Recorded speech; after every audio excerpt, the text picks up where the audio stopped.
ವಿಶ್ವವಿಖ್ಯಾತ ನಾಡಹಬ್ಬ ದಸರಾ ರಂಗೇರ್ತಾ ಇದೆ. ನಾಡಹಬ್ಬ ದಸರಾಗೆ ದಿನಗಣನೆ ಆರಂಭ ಆಗಿದೆ. ಆದರೆ ಮೈಸೂರು ಸಿಟಿನಲ್ಲಿ ಪ್ರತಿ ಬಾರಿ ಟ್ರಾಫಿಕ್ ಸಿಕ್ಕಾಪಟ್ಟೆ ಆಗಿಬಿಡುತ್ತೆ. ಯಾಕಂದರೆ ದೇಶದ ಮೂಲೆ ಮೂಲೆಗಳಿಂದ ಮೈಸೂರು ದಸರಾವನ್ನು ಕಣ್ತುಂಬಿಕೊಳ್ಳೋದಕ್ಕೆ ಜನರು ಆಗಮಿಸ್ತಾರೆ. ಈ ಬಾರಿ ಟ್ರಾಫಿಕನ್ನು ಕಂಟ್ರೋಲ್ ಮಾಡಲಿಕ್ಕೆ ಮೈಸೂರು ಸಿಟಿ ಪೊಲೀಸರು ಒಂದು ಹೊಸ ಪ್ಲ್ಯಾನ್ ಮಾಡಿದ್ದಾರೆ. ಆ ಪ್ಲ್ಯಾನ್ ಏನು ಅಂತಂದರೆ ತಾತ್ಕಾಲಿಕ ಬಸ್ ಸ್ಟ್ಯಾಂಡ್ಗಳನ್ನ ನಿರ್ಮಾಣ ಮಾಡ್ತಿದ್ದಾರೆ. ಅದು ಎಲ್ಲೆಲ್ಲಿ ಹೇಗೆ ಅಂತ ನಾನು ನಿಮಗೆ ತಿಳಿಸ್ತಾ ಹೋಗ್ತೀನಿ.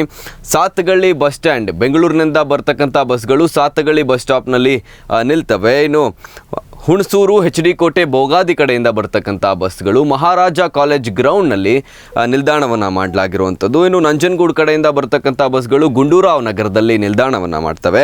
ಇನ್ನು ಟಿ ನರಸೀಪುರ ಹಾಗೂ ಬನ್ನೂರು ಸೈಡಿಂದ ಬರುವಂಥ ಬಸ್ಗಳು ಲಲಿತ್ ಮಹಲ್ ಪ್ಯಾಲೇಸ್ ಗ್ರೌಂಡ್ಸ್ನಲ್ಲಿ ನಿಲ್ಲಿಸೋಕೆ ಪ್ಲ್ಯಾನನ್ನು ಮಾಡಲಾಗಿರುವಂಥದ್ದು. ಯಾಕಂದರೆ ಪ್ರತಿ ಬಾರಿಯ ಹಾಗೆ ಈ ಬಾರಿ ಟ್ರಾಫಿಕ್ ಆಗಬಾರ್ದು ಅನ್ನೋ ಕಾರಣದಿಂದ ಶುಕ್ರವಾರ ಪೊಲೀಸ್ ಕಮಿಷನರ್ ಆದಂಥ ಸೀಮಾ ಲಾಟ್ಕರ್ ಅವರು ಈ ಅಧಿಸೂಚನೆಯನ್ನು ಹೊರಡಿಸಿದ್ದಾರೆ.